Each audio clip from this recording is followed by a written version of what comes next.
Welcome to Good Girls Gotta Heal. I'm Megan Walsh, holistic trauma therapist, and I am so excited that you are here with me today to take off that good girl mask and finally embrace your most authentic self. On this podcast, we dive deep into the realities of healing childhood trauma. You'll learn how it shows up in your adult life, from anxiety and perfectionism to relationship struggles and difficulty setting boundaries. We are going to shed light on all the hidden connections that you need to know. Whether you're just starting your healing journey or looking for some ongoing support, Good Girls Gotta Heal is a safe space for you to explore your experiences and build a life full of authenticity, ease, and meaningful connections. Let's go, good girls. Let's dive in. Hi there, and welcome to another episode of Good Girls Gotta Heal. I am so excited to be here with Deana Panza. She is a therapist and trauma relationship expert who I am so excited to have on the show today. Welcome, Deana. Thank you. Welcome. I'm so excited to be here and to get to chat with you again. I know. I got to be on Deana's podcast a few months ago. Is it? I don't. What is such a weird time? Thing. Truly, I could not. If you paid me to say what month we recorded that, I probably could not. I know. I feel you together. But anyway, we had an awesome conversation during that, and I'm so excited to bring you on here because you have so much beautiful wisdom to share, and we work in a very similar way. So it's really awesome to have you here. And I wonder to start, if you want to just share a little bit about yourself, where you're located in the world, and just a bit about your work. Yeah. So I am a holistic trauma therapist based here in Atlanta, Georgia. I grew up in New Jersey, so I'm still like acclimating to the weather down here, but that's its whole, especially now it's like humid and cloudy, and I'm used to being able to be like, I'm dressing not for the weather. I'm dressing for the weather that I want, not the weather up north. Yep, that you're getting. Exists. Totally. Yep. Yeah. Mm-hmm. And if you're listening, Deana's wearing a beautiful plaid. It looks like flannel shirt right now that looks so cozy. Yes, and would go very well with some northeast weather for sure. Although I hear it's 80 degrees there today. Oh my gosh, I didn't even. Yeah. Mm-hmm. That at least in New York. Feel better. Yeah. I'm also a international trauma coach as well, and so I work with clients all over and really specialize a lot in childhood trauma and how that impacts the relationships that we have today, and not just like our interpersonal relationships between ourselves and another person, but the way that we relate to the world around us. That like holistic piece is understanding that we're in relationship to everything. We're in relationship to the weather outside, like I'm even talking about, and also our relationship to ourselves. And so just being able to piece all of that stuff together has really over time become like my bread and butter, and just what I so love doing as well. Yeah. Oh, which is, it's the best to love doing this work, because I'm sure you've gotten before, whoa, it's heavy, right? It's heavy stuff that you do every day. And just like you, I'm like, actually, it's so meaningful, right? It's really meaningful, and I really enjoy doing it. It's so important. So important, even on days like today. We are recording this on November 6th, the day after the election. And so I know we are in our roles being present to, I'm sure, a lot of feelings, a lot of people in relationship, right? In relation to the people, the world, the country around us, and how it brings up a lot of our trauma pieces. Yeah. I'm curious, 100%. Are you seeing that in your day today? I'm literally thinking about my inbox right now, and all of the clients that are like, if we could meet again, do you have any time? Yeah, before next week, that would be awesome. Yeah, it's just such a heavy time. And I think that also the recognition that while the election feels really paramount and it is this huge experience, it also speaks to just like the world that we live in right now. Which is, while it is vocal and social media has created all of these awesome channels for people to connect and be seen, it's also created all of these terrifying channels for people to feel invalidated and scrutinized and made to feel even smaller based off of so many different pieces and parts of who they are. And we have, it's almost like this blessing and a curse. We have access to so much information. And then we also have access to so much information and to each other in this very scary kind of way, where there's this like high level of I don't know how to say this word. Like where people are anonymous, right? Yeah, Like where you don't have to. anonymity. Thank you. I think. I don't even think I could repeat it. I don't know why. No, I can't. Let's just go with that. We'll go with it. It's like that scene from Finding Nemo. I Oh forget. my gosh. Anyway. Yes.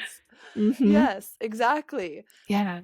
Yeah. And so especially with childhood trauma, just this like lack of people being able to take accountability and not Yeah. being able to be seen is such a Yeah. core piece of Mm-hmm. things. Right. So yeah, it just feels all intertwined and related in this heavy kind of way. Yeah. Yeah. So heavy, so nuanced, so complex. And I'm so curious. I know if we're talking about the election politics and it's November, we're approaching the holidays, families. Tell me your experience in supporting your clients through the experience of having difference of views or feeling how this political culture has inflamed some of their own childhood pieces in terms of family dynamics and feeling seen and or feeling not seen. What has that been like for you in your work? Yeah. And I feel like also just acknowledging the holidays plus an election year and plus such a polarizing election year. Like I've had clients bracing already for the holidays with their families that have differing views, and maybe the people that don't necessarily have a level of like respect for humanity between one another, Yeah. or just the emotional chargedness of it all, and being Mm-hmm. able to see someone else while also present and recognize yourself. People have been preparing, regardless of however the election was going to go, Yeah, for what the holidays were going to look like for for their sure. family, with their family members. And like, already, do I need to set boundaries? Is this a year that I tap out and I don't go? And this Yeah. just, because that's adding to everything. That's adding to the supercharged energy that I think is just, I'm also like an astrology person. And so I Yeah. will Yeah. say it's I just love a it. weird time right now Uh-huh. astrologically as well. And I Sure. swear, I always feel like I notice that inside of like patterns with clients and in patterns with Mm-hmm. myself. Mm-hmm. But yeah, just from an energy standpoint of, it's a lot, it's a heavy time, Mm-hmm. and being able to protect ourselves, and especially during the holiday season, I think that there is like this unspoken spoken agreement around the holidays of like, we're all supposed to get together and it's supposed to be joyful and it's supposed to Yeah. be this and it's supposed to be that. And so sometimes there can almost be this like denial of what our true experience really is when we Mhm. feel like we're supposed to be meeting and living up to societal expectations and Sure. relational expectations between Yeah. us and our family members. Totally. Yep. And like just, and then also our own expectations of what we want Mm-hmm. to get out of the holiday season. And okay, Mm-hmm. here it is finally, whether I Yeah. enjoy or don't enjoy this time of year, Mm-hmm. whatever that might mean for us, it's just Right. a lot. Yeah. Oh, it's so much, right? There's so much obviously expectations put on it, right? There's the Hallmark holiday movie script that Yes. we see copy and pasted 30 times every year of, right? It's just this magical, warm, cookies, cozy experience. And that is actually just so not the case for so many of us. Yeah. And the holidays just do highlight any, especially if there's any strain in a relationship, any way in which you don't feel seen, any way in which you don't feel known or feel compassion for someone close to you. And it just, yeah, it always is this like bracing for, I'll always tell clients of, I know when you go home for the holidays, just be prepared for, right, old feelings to come up. Maybe you've done a lot of healing work and you've had this space to really be present to your most authentic self. But when you go back in that same familiar environment, these really hard pieces are going to come up and be hard to navigate because Yeah. sometimes there's a lot of grief there in what your family isn't, even when you're Mhm. present, right, in the same room with them. Yeah. And it's like time traveling. And I think even inside of our relationship with ourselves too, it can be so important to recognize like, I love the idea of expecting it to happen Yeah, almost totally. versus believing I've grown, I'm this new person, I'm going to show up in this way, I'm going to be so grounded, I'm going to be so centered, I'm going to navigate this all so differently. And then maybe that doesn't happen or that isn't the case. And then we also begin to write a different story and a different dialogue towards ourself and our own relationship with ourself. of this was the experience that I wanted to have. This was how I thought I was going to show up. And now I'm upset with myself that I wasn't able to show up in the ways that I've proven I can show up outside of this household, right? Outside of this old dynamic and this old pattern that I know so well. And so it can almost also set us back into past patterns and dynamics inside of our own relationship with ourselves. Just from being, man, I thought I moved past this. Yeah. I thought I could tackle this. I have so many clients that might be like, okay, I'm going to go have this hard conversation when I get home. And then you get there and like your inner child is very present and terrified and scared and had never learned how to do it. And so then you're grappling with that inside yourself, right? Knowing I can do it, but feeling the same familiar feelings. And that's so normal and okay. So normal. Yeah. That it doesn't go perfectly, right? Every time. Yeah.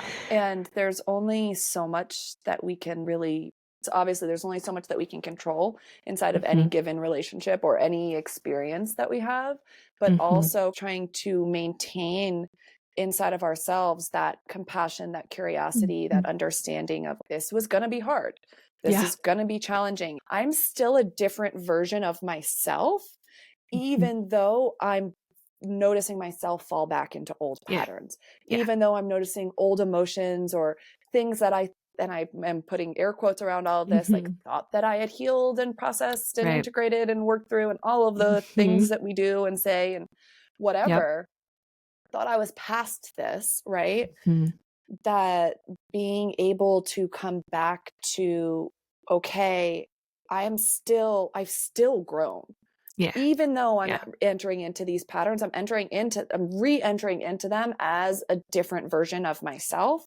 And so inherently right off the bat, whatever the experience is that's happening is still going to be different. Exactly. That's such an important reminder, right? Like that, this will still be different. It will feel similar to some extent, but you are still a different person. And I think underneath that is that you're not failing, right? That you didn't fail in this interaction, which I think is obviously such a common trait of the good girl, if the good girls are tuning in here. And I'm curious, how do you identify with that? Would you say that you would fall under the good girl category, or would you be a different role, do you think? I think I've fluctuated a lot in my life in a lot of different ways. Definitely like a peacekeeper at times, which I think also falls under the good girl category. Sure, yeah. Let me be the one that's in some way like not rocking the boat and creating homeostasis, right? Yeah. In whatever that might be, whether it's something between me and somebody else, or it's like I'm experiencing discord inside of a family system or friend group or whatever it might be. Or I think that at one point in my life, I think the most people that I've ever lived with, I think I lived with 6 girls in one house in college. Oh my gosh, yep. A lot of us. It was a lot of us. And just being able to be this person that's connective and reassuring and supportive without also stemming out and rocking the boat. And then as we do sometimes, have our like rebellion from that. Yeah. Okay, now I am rocking this boat and I am making moves and I am taking up space and I will be heard and I will do and all of the things to make us feel more powerful and more in control. Yeah, totally. And I'm so curious, as you're naming that role, the rebel, and that was one that was in my mind too, before you even named it. I have had the experience with some clients before who's definitely showed up as a good girl, right? Like, I'm not angry. I don't tell you how I feel. Like, I just do it all. I take care of everyone. And then when the anger starts to emerge, they feel so guilty and like they feel bad. And I'm so curious, what is your take on that? And especially your journey between being peacekeeper to more rebellious. What supported you in moving through that to feel more empowered in that more assertive, rebellious role? If you are someone who is ready to really dive deep into your healing work, you may be ready to step into my self-paced course called The Healing Practice, a gentle guide to childhood trauma recovery. Now, when you enroll in the healing practice, you will walk away with a deeper understanding of your past in order to help you feel empowered as you move forward into your future. You are going to learn the steps to cultivate self-compassion and build self-worth. Guys, truly, self-compassion, it changes everything. You are going to learn specific concrete communication tools to create more authentic, connected relationships. You are going to learn tools and practices to regulate your nervous system, because this is the ultimate path into trauma recovery. You are going to receive guided visualizations and reflections to deeply connect to your inner child. And you will leave with a step-by-step framework for your own daily healing practice.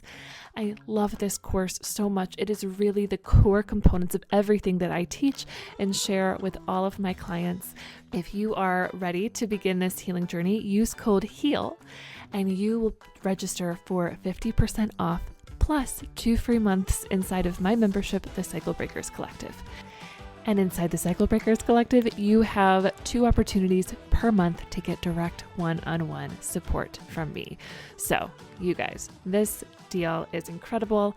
I hope you hop in to the healing practice with code HEAL. I think that understanding that it's going to be uncomfortable because it's like this rediscovery and reconnection, right? Essentially, at least for me, right? Both of them were a denial of what was actually really true and real for me and what my experience was.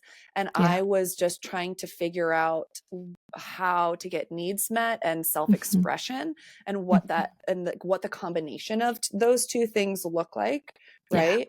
I think I'm trying to think of, I was in the doctor's office a month or so ago and my husband's in there with me and it's so funny. Like, I'm a pretty introverted person and it's so funny, like the way that you talk to the nurses and the way that you talk to the doctors, and you're so like chatty and I'm like, yeah, I'm trying to get them to like me. Like I want them to like care. I want them to, and then something happens or something goes wrong or we don't get what we want in some situation, and then it's like this outpouring of like frustration of you didn't get it, you didn't see me, you didn't. And like all of the precursor stuff of me being like, oh, I'm so funny and engaging and cute and sweet, and aren't I just like your number one patient? And all of that is in an effort to avoid the other piece, right? So also looking at what we're avoiding on both ends of the spectrum of the like good girl and of the rebellion piece as well, because that's what's keeping us from being able to enter into more of the actualization of the balance of where we truly exist in the middle of it all. So just acknowledging that it's gonna be uncomfortable, but also existing on either ends of the spectrum is already uncomfortable because we're denying ourselves and just being able to decide which discomfort we're actually willing to bargain with a little bit more too. Huge piece. So true. Oh, absolutely. And thinking of the discomfort of what it means to move from the good girl part to the more rebellious and potentially the angry part and the guilt that comes with it, because underneath the guilt is, oh no, they're not going to like me anymore. Like I'm going to be rejected, because that is like, right. A subconscious conditioning is I'm not going to be accepted, loved, attuned to, nurtured if I am not attuning to the other person in a way that they have a positive experience of me. Which is so very common. And I'm so curious with your husband in the mix and him noticing, oh, interesting, I see a different mask come on in that moment. I imagine your husband obviously is someone that knows you most authentically and gets to see all the different parts of you. And I wonder if you want to talk about how that, and maybe with him or with anybody, with your own therapist, how that supports relational healing and may have supported you in that integration of the two parts and just your holistic self. No, that's a huge part of it, right? Like I always say that as much as we can work on ourselves, I don't know where that term of you have to heal yourself first before you can go out and have relationships, because that's sure to an extent, everything is nuanced, but like at the same time, no, because there's so much that we heal inside of ourselves relationally, especially when we're young. there are years developmentally that we don't necessarily have a grasp of an understanding of a sense of self. We're understanding who we are in the world based off of how other people are responding to us.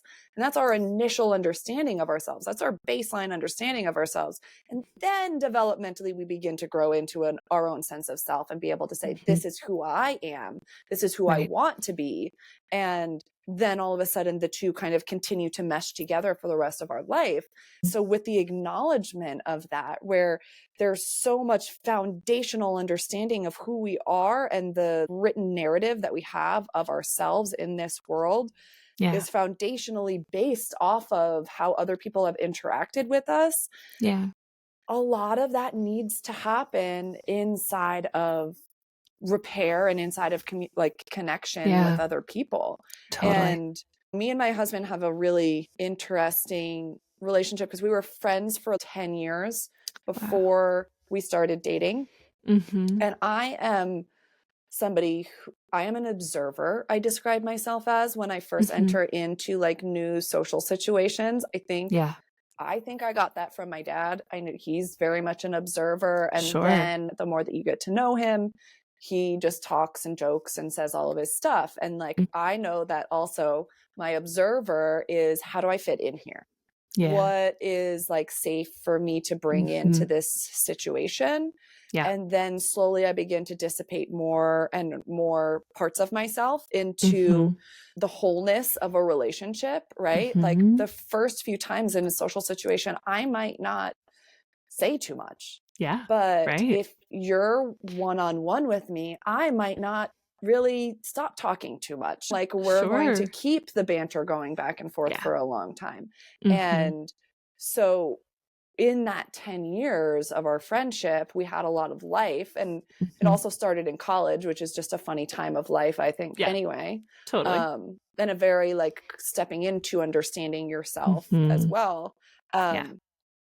But being able to, one, evolve during our college and 20s, the early years of our 20s together in a similar way, and being able to honor and see that in each other, and sets a foundation too for, okay, this is an okay place. Every time that like I share a part of myself and then someone receives it with, wow, that was really awesome, or you can just read that it also helps bring out something in them that's really authentic and really awesome. And then now the two of you are relating and connecting in this deeper, more connected kind of way, which is also, I also know part of the reason that I keep myself as an observer, because I think that this is also just such a therapist thing. But I prefer a deeper conversation. Absolutely. I'm not like, how's it going? I'm like, but how was that thing that you had to do that you were really dreading having to do? Can we talk about that Let's right talk now? about it. How did you feel? Totally. So gauging that in people and who can honor that has been a huge part, but also who can honor that in me. Oh, that hits me very deep, because that is such a, I think, such a conundrum I've always faced. Of like, I like you, I would prefer to go deep, and sometimes it can feel so hard when there are people that are close to me in my life, whether it's family or friends, who have not gone that deep within themselves, and you can only really go as deep with someone else as you have gone with yourself. And so inherently sometimes it can leave you feeling like, oh, I feel like you don't really know me, and I wish we could go there together. And so it makes so much sense to have that gauging of who is safe enough to go there and to be my most authentic self with. And I think that's also such, because that line exactly, people can only go as deep with you as they've gone in themselves. So I feel like plays freely in my head every session almost.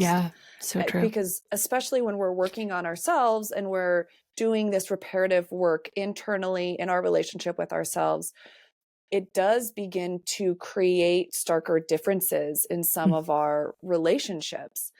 And being able to bring that into the relationship and see how it's in a way that we feel really proud of, right? More so than like a big expression that doesn't feel quite as safe. But that also provides a platform for repair inside of relationship, because there's a reason that we felt like we had to disconnect from some of those parts of ourselves. Likely it wasn't a safe space to bring it in other relationships. Mm-hmm. So being able to, one, connect with it inside of ourselves and do that internal work so that then we can also bring it into our relationships. And then it doubles down on that internal work for ourselves while also creating the relationship that we've been looking for and longing for usually. Totally. So true. And for me, a great example of that is, I think I've told this story before, but where early on in my own therapy process, my therapist all the time would be like, I feel like I'm holding some anger over here. And I'm like, are you? Okay. I don't feel that. I'm not angry, I swear. And it took a while for him to reflect that, which was telling me, hey, it's okay. It's okay to be angry. Let's reintegrate that part into you, because anger is actually really healthy and productive. And it gives us a lot of information about the needs that we're having that aren't being met. And so that actually is one of my favorite things to be able to do with clients now too, is to give permission of, no, I want to celebrate you accessing anger. It's a really, right?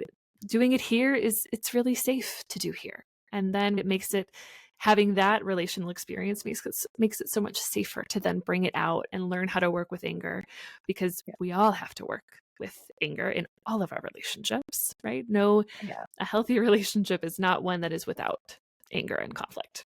It's just not. Right. We all have them. It's really, how do we use it? How do we communicate it in a healthy, connected way? And I appreciate how you acknowledge like being able to foster that inside of the therapist-client relationship, because that is such a huge reason why anytime that a friend or even a new client calls me, I'm like, look, our relationship is what matters. If I'm not your person, that's cool. If you don't feel comfortable with me, that's cool. If we don't relate, that's cool. But I highly encourage that you wait around. Like, it is worth doing that pre-work to find the person that you can do that with, because that's going to shift everything. That's going to be the determining factor for every piece of work that you do. And totally, if that anger can't, like, it's not present inside of a relationship, that's its own sign of like flags a little bit of, okay, so what are we compartmentalizing? What are they compartmentalizing? Right. Why are we only hearing grievances from one side or from nowhere? Totally. So true.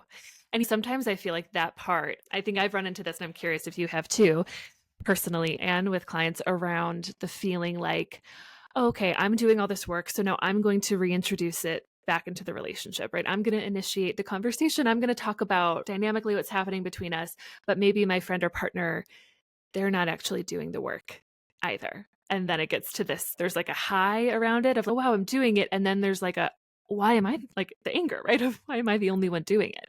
I don't want to have to do it. And I'm curious your thoughts on when that dynamic plays out. The emotion, when we start to carry the emotional load, which I think also happens a lot of the time when we feel like we've been doing it more inside of ourselves. And so it's becoming part of relationship, right? In relationship with ourselves and in relationship with other people, and being able to create that differentiation. But like the flip side of that is that we've been doing that work of trying to manage the relationship in that way. It just is now showing up a little bit different, where we have different connection to emotion and different pieces, but we were still doing a very parallel experience of that work when we were compartmentalizing parts of ourselves, trying to manage perception and trying to manage someone's understanding and visualization of who we are. And it's just like this different iteration of it. Yeah. Oh, so true.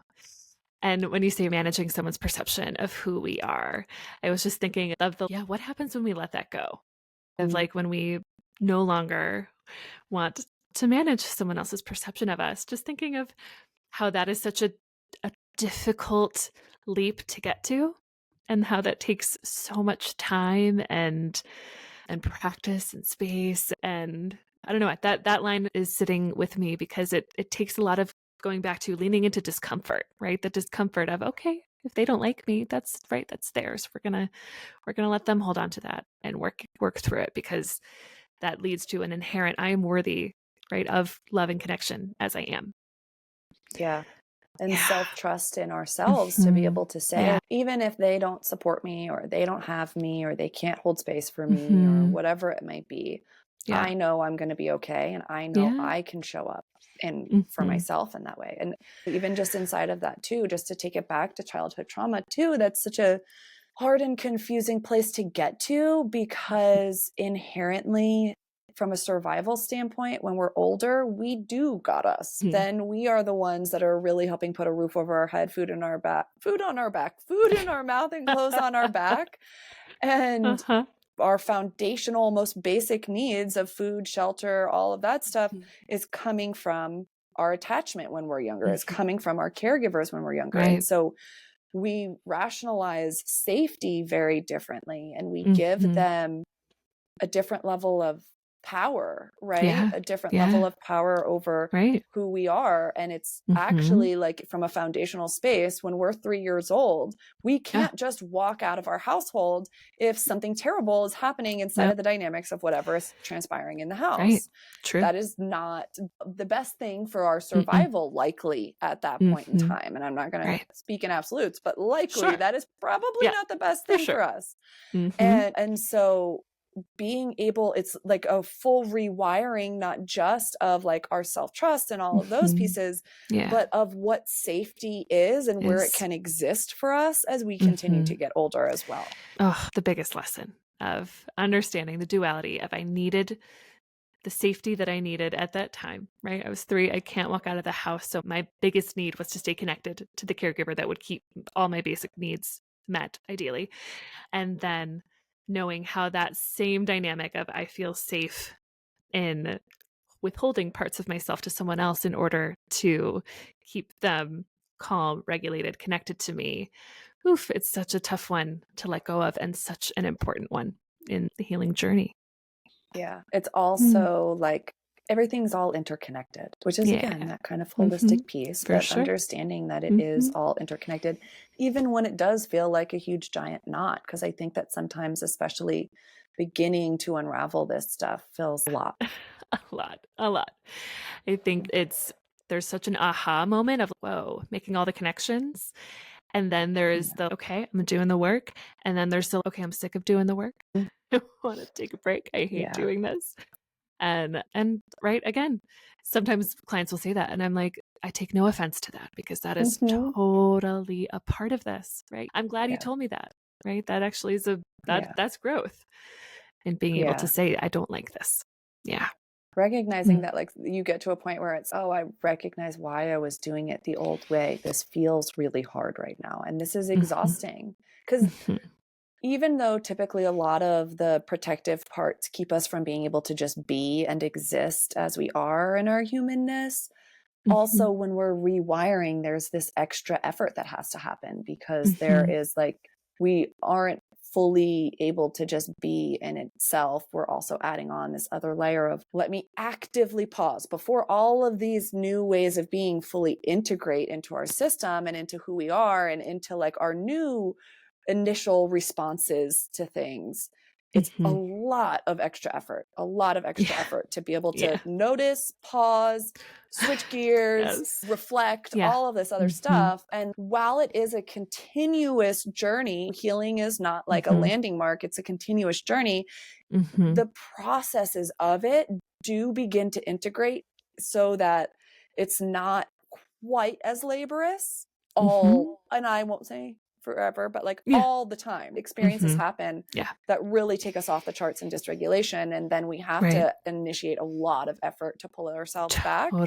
But it does, if we keep pushing and we keep going, it does get to a point of integrating in more of the daily ups and downs, at least. Absolutely. And this trust and knowing that you will get there. As long as you stay present to it, you will. Yeah.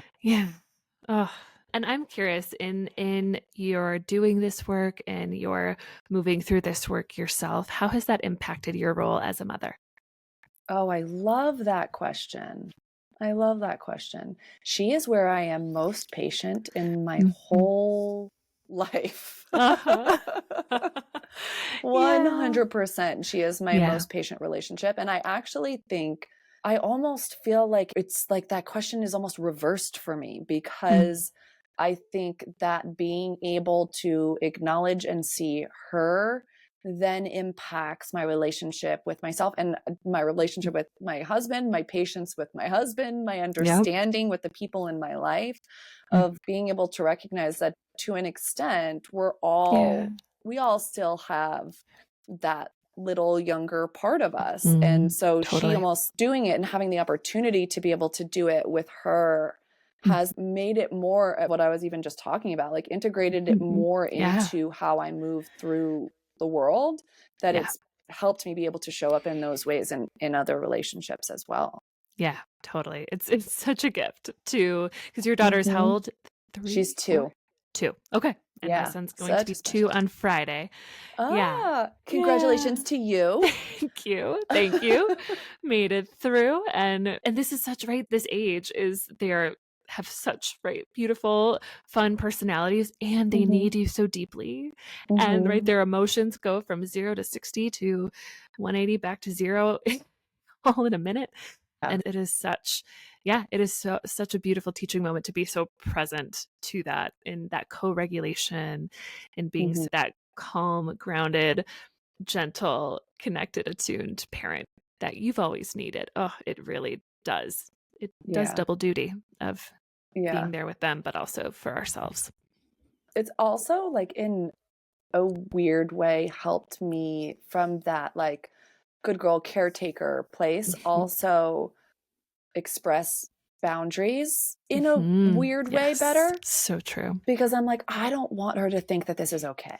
Like, I don't want her growing up thinking that this is okay. I don't want this to be a repeated behavior. And my husband says it all the time. He's, you let her like choose so much and do so much. And I'm like with really nominal things, she doesn't have a lot of choice in her life. So let me create, do you want to read this book or read this book? Do you want to do it this way or do it this way? Do you want to, whatever it is, right? But also being able to be like, that doesn't feel good for mommy. Can we switch gears and try this? That's not, so speaking up for myself in that way has been its own lesson as well. Almost like doing it for her more so than doing it for me, because that's how my brain has been wired. Hence, I'm a therapist. But like, totally. Yep. Being able to do it for her has fed in, like, with the idea of this is benefiting her if I express this need and I share this boundary, versus like I'm just expressing a boundary and sharing a need with an adult that deserves to hear this. Yes. Because you are supporting her relational conditioning, right? Learning how to be in relationship with boundaries, right? With naming of feelings in a really healthy, connected way. That boundaries will be set, and it doesn't mean you're going anywhere. You're not going away, right? You'll say, mommy doesn't like that. When you do that for my son, he's in a, I'm mad, so I'm going to hit scratch phase, and same thing, which of course it's developmentally appropriate for him. And we're working on other ways of expressing our anger and frustration. And just, it is so healthy, just being able to teach them how to relate in a healthy, connected way, which we do with all the adults that we work with in our practices. To be able to do it at this formative level is just such a gift. Yeah. And it's also obviously moms, it's like a wild thing to be a mom. Again, taking it back to like information highway that we have now. There's just so much out there. And then add in, I always say, I'm like, it's a wild thing to know what I know about childhood development and then be a mom. Sometimes I feel like, no, oh my God, oh no, wait, but I can't. Oh no, and take a job. Yes. And there isn't enough of that information. Add in what I know or what I'm like, I had a client that experienced this and that can't happen. I don't want that to be, and then this registered for them in this way. And so let's avoid that. And it's just so much. It's a wild ride. Which the most wild ride. And I think what is so helpful in those moments is returning to like, all right, but as part of relationship conditioning is the ability to be imperfect and the ability to take accountability for, okay, maybe I am telling you good job too much and you may be a perfectionist in a few years. And I know that was part of my role in that, and we're going to talk about it. We're going to work through it together. And being able to also, the other side of having that knowledge, right? Using the skills and the tools that we know that we have in our tool belt. Like even just being able to like, oh, I'm noticing I'm dysregulated, so I'm going to take a deep breath. And then I notice, oh my God, she just took a deep breath too. Oh, that works. that works. Right. Co-regulation works. Like, let's Yes. keep doing It so does. this. Truly. Oh, there's nothing more heartwarming than when we do the deep breaths and my son takes it with us. Oh, it just like melts my heart. So I'm like, man, I didn't learn that really until I was, I don't know, probably in college of how to use that to ground myself. Yeah. Every time she takes a deep breath, like all on her own, I'm like, oh, I'm doing a good job. Yeah, you're doing a good job. We're doing something right Yes, here. Exactly. Exactly. I know my son's latest thing is, I'm sad. I'm sad. And I'm like, are you okay? Yes. Sad. Yeah. My daughter did that. She's recently moved to frustrated. And I'm like, yes, let's talk about this. Yeah, let's be and frustrated. she'll come up and she'll go, Mommy, I'm sad. I need cuddles. And I'm like, oh, bring it, girl. Like, let's do this. Absolutely. Oh my gosh. Naming feelings, expressing needs at 2 years old, I'd say doing a very beautiful job. And my mom will even say, wow, it's wild that she's able to do that at 2. I still can't do that now. And I'm like, preach here, your mom. Preach like, it. Yep. Huh? Totally. Yeah. Oh my gosh. Deana, it has been amazing to have you here and for you to share your wisdom and expertise, and tell me or tell our listeners what you offer. I know you may have some things coming up and where to find you. I know you also have a podcast. So yeah, where can everybody find you? Yeah. So my podcast is called Humans Are Dope, and that's everywhere that you listen to podcasts. My website is deanapanza.com, and on there you'll see every which way to work with me. I have a free webinar all about reconnecting with yourself after trauma coming up on November 17th. And I also have my signature program, Reclaim and Reconnect, also a trauma healing program all about reclaiming your life as it feels good for you, joy, regulating your nervous system, reconnecting with yourself. It's a mix of mind, body, top down, bottom up approaches. And it's filled with community, which, like we talked about, you get to have community of people healing together with you, which is something that I've always wished I could bring into my one-on-one work, and it's the one piece that I can't provide in the one-on-one space. And so being able to provide that here, along with live sessions with me, lots of trainings. So I'm super excited about that. And so signups for that are opening, and the webinar, my one-on-one work, my podcast. And find me on Instagram also at Deana Panza, and TikTok. TikTok. I know I have not entered the TikTok world, and good for you. I feel like that's better than me being like pretending like half in, half out. Yeah. No, I'm like, I don't know. There's something I feel like and I think that is a protective thing. I feel safest on Instagram, so I think I'm going to stay here. I hear maybe that. one day we'll explore out into the world of TikTok, but it's just somehow it feels overwhelming to me. So it is. Yeah. It is. We do a lot. We do a lot. We do too much, actually. But we will link to all of that in the show notes, so you can find Deana and work with her. And this program sounds amazing. This is very exciting. Yeah. So, thank you so much. Thanks for having me. This is awesome. Oh yeah. Thank you so much for being here. And we'll talk soon. Cool. Take care. Thank you so much for listening to another episode of Good Girls Gotta Heal. I am so grateful to have you in this community. Be sure to subscribe, rate, and review. That helps us out greatly. And we will see you next time.